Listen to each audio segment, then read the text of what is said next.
टाटा कंपनीचं हे जगात कुठल्या बी माणसाला जर विचारलं डुप्लिकेट सामान कोण म्हणेल का? नाही.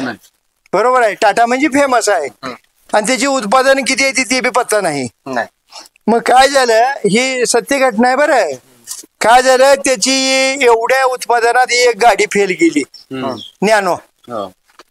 मग त्याने काय केलं, भारतातल्या 2 कंपन्याला आणि बाहेरच्या 2 कंपन्याला टेंडर दिले की आपलं ही नॅनो गाडी फेल का गेली.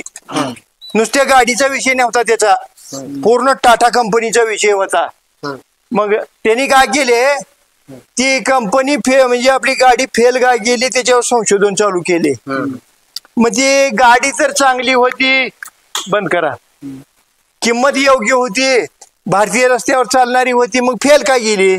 मग असं शोध लावत लावत लावत त्यांना दोष सापडला ऍडव्हर्टाईज मध्ये.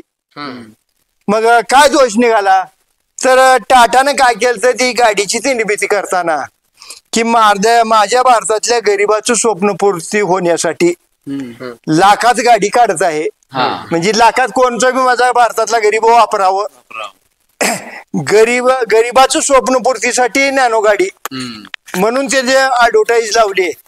मग ती दोष काय निघाला माहित आहे का, भारतीय लोकांची माइंड ही ह्याच संशोधन केले त्यांनी आणि ही गरिबाची गाडी म्हणून जी ऍडव्हर्टाईज झाली ती मार्केटमध्ये आल्यावर काय झालं की ती नॅनो गाडी घ्यावं तर आपल्याला गरीब म्हणते ती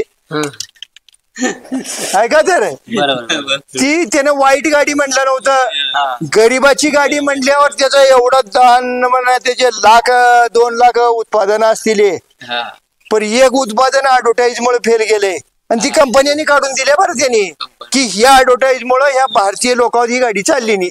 आणि खरं का खोटा आहे, खरं का. मग आपल्या शेतकऱ्याच्या ऍडव्हर्टाईजचं काय नुकसान होलंय सांगतो तुम्हाला. काय झालंय, शेतकरी लॉस मध्ये आहे. शेतकरी शेती परवडना, ती पाणी पुरवना, ती रोग हटना, ती माणूस काम करना, भाव लागना, किती बी रोग आहे ते समजा. ही मार्केटमध्ये कळालं कसं, हे रोग कुणाला माहित आहे, शेतकऱ्याला. त्या मुंबईच्या व्यापाऱ्याला माहित आहे. ह्याच झालंय काय सांगतो तुम्हाला, नवीन युवा पिढी शेतीला काय चिटकना, शेतकऱ्याच्या मुलाला मुली काय मिळेना त्या, की ह्या स्वतः शेतकऱ्याने काय केले माहित आहे का, कुठं बसल तिथं ऍडव्हर्टाईज केलंय. काय म्हणून केले, यांना शेतीचं परवडना, काय 10 बोरं मारलो पाणी लागले ते मजूर काम करणार, ते अमुक होईना तमुक होईना. मग हे ना प्रत्येक शेतकऱ्यानं स्वतःची ऍडव्हर्टाईज वाईट म्हणून केलंय. चांगली त्यानं नुसतं गरीब म्हणून केलं तर तसला फटका बसलाय. मग तुम्ही तर 10 रोग आहे ती मग सांगू लाव. आता उद्या तिथं तुमच्या गावात अति श्रीमंत माणूस आहे, त्याला एकच मुलगी आहे आणि त्यानं त्याचे सुतगिरणी कारखाना आहे, 1000 एकर जमीन आहे, मुलगी नंबर 1 ची देखणी आहे आणि त्याने सगळा बायोडाटा लिवला आणि खाली मुलीला कॅन्सर आहे म्हणल्यावर कोण करून घेईल का? नाही. मग ही झालंय काय सांगतो, शेती बेकार म्हणून शेतकऱ्याने ऍडव्हर्टाईज केलती. घरात जेवायला आलं, वट्यावर बसलं, कार्यक्रमात गेलं की ह्याचा टोलाचा आहे सगळ्याचा.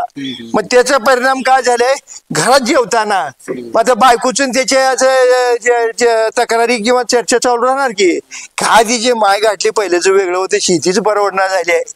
मग पोरग इकडे जीवलेलं राहते. त्याने काय म्हणले माहित आहे का, दुसरी शेजारी बाजारी काय बी बोंबलली असती तर ऐकत नव्हतो. माझं बापला बाड बोलतोय का, माझा बाप का म्हणून शेती परवडत नाही, पण मी कशाला मरायला जाऊ म्हणून. हे आहे का नाही, खोट आहे का, खरं आहे, खरं आहे का. ही एक झालं.